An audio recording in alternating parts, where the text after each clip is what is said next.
All right, so I want to move to chapter 8, but before we do, I neglected to kind of give a bit of context here for chapter 8.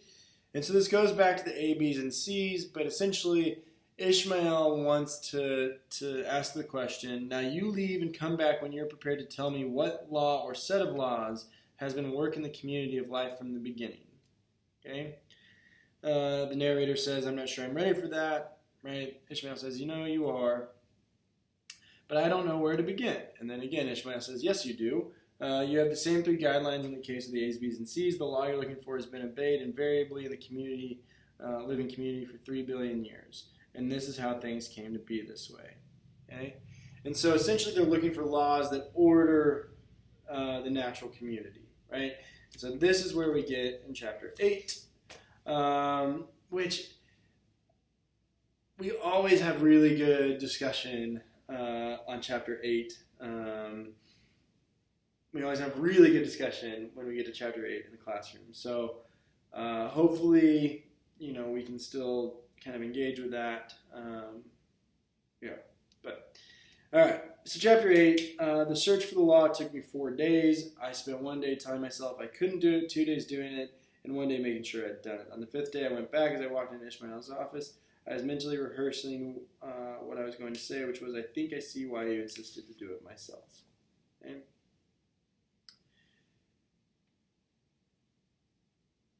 The narrator says that there are 4 things that takers, as I make it out, there are 4 things that the takers do that are never done in the rest of the community. And these are all fundamental to their civilizational system. Okay?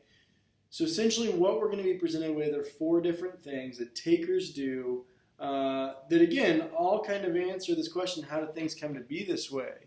But, right, these 4 things live outside of the laws that govern the biotic community, right? So takers in some way or another have manipulated a way, or at least psychologically subverted and manipulated a way to live outside the law. Okay? All right. Blah, blah, blah, blah, blah, blah, blah. As I make it out, there are 4 things takers do that are never done in the rest of the biotic community. And these are all fundamental to their civilizational system. First, they exterminate their competitors, okay? Which is something that never happens in the wild. In the wild, animals will defend their territories and their kills, and they will invade their competitors' territories and preempt their kills. Some species even include competitors among their prey, but they never hunt competitors down just to make them dead. Okay?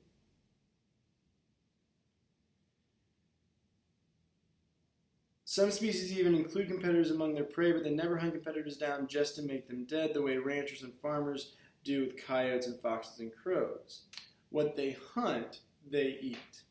Now again, there's some exception here because one can make the argument that if a rancher is killing a coyote, maybe that coyote is threatening some of their livestock, etc., etc., etc. But I think the point remains here that in the wild, right, to the best of our knowledge, a predator, right, let's just say one that is a predatory species, doesn't just go out to kill, right?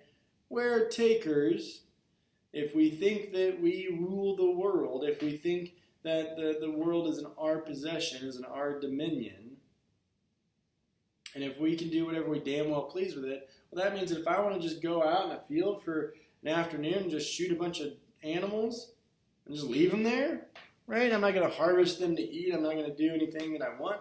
I can just kill them, right?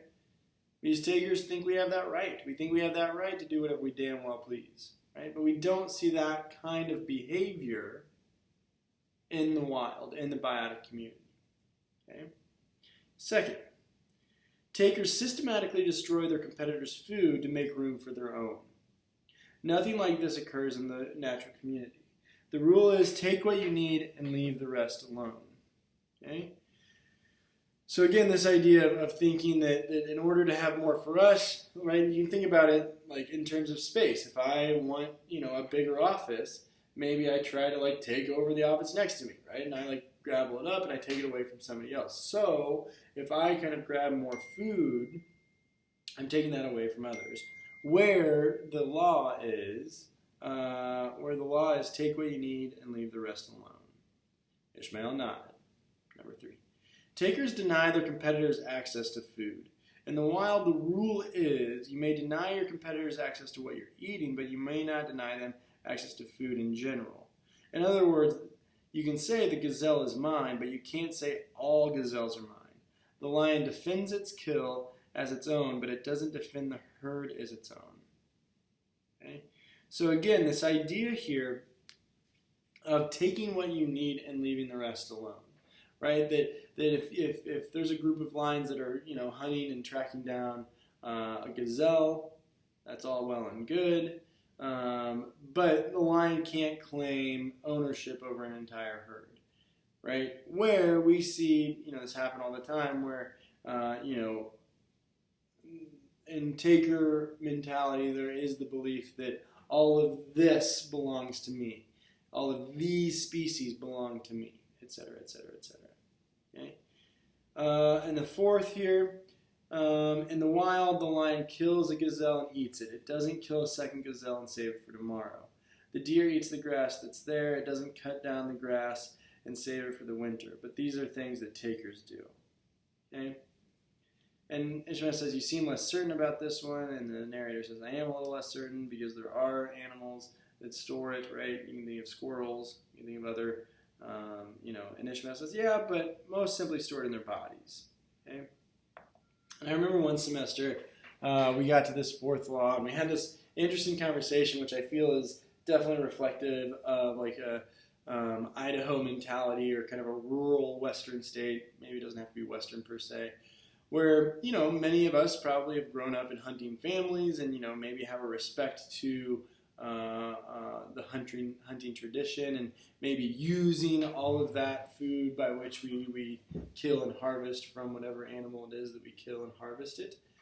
But we got into a funny kind of side conversation about how I'm sure a handful of you watching this video grew up with a freezer, not just like the freezer connected to your fridge, but a separate freezer, either usually in the garage or in the basement or something, or maybe out in the shop, right?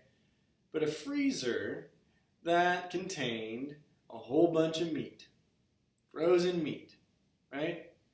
And it is this kind of funny thing where, where we do kind of and how big is that freezer? Is it how deep is it? And we got into this discussion just for the fact that really is kind of a unique ability, especially of kind of our first world lifestyle, right? That there are many other humans that don't have a freezer full of meat stockpiled, right? That this is kind of a unique place to be, okay? And so here we go, right? We have these 4 kind of, exemptions or 4 patterns of behavior that takers do that are never found in the wild, and I think we get some interesting discussion, some interesting kind of, insight here, okay? And ultimately, this leads us to the law of biodiversity, right? That under taker mentality, what we've done is we've taken away the importance of biodiversity. And again, since we think we are close to God, since we think we have more knowledge of God than God's about how to rule the world, right? Well, then that makes sense insofar as it makes us feel that we can exempt ourselves from the law of biodiversity. Okay, and so you can kind of keep trucking along here. We also have the laws of limited competition. Okay, let's see what else if there's right.